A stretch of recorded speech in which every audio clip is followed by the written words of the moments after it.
আসসালামু আলাইকুম। এখন যে মাদারবোর্ডে কাজ করতেছি এটা আইফোন 11 এর মাদারবোর্ড।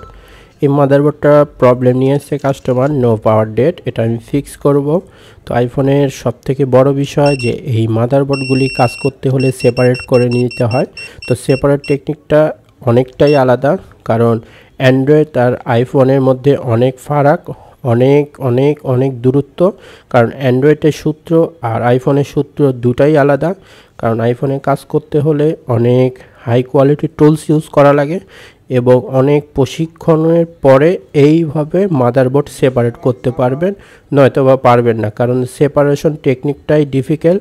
কারণ সেপারেশন করতে যায় মাদারবোর্ডগুলি বেশিরভাগ ক্ষেত্রে ডেড করে ফেলে, একদমই কাজের অযোগ্য করে ফেলে অনেকেই। তো দেখেন একদম এক চান্সে মাদারবোর্ডটা সেপারেট করে নিলাম। ডবল পার্টের মাদারবোর্ড সেপারেট করে নিলাম, কারণ আইফোন সেপারেট করার পর খুব বেশি কাজ থাকে না, ছোটোখাটো কিছু শর্ট থাকে।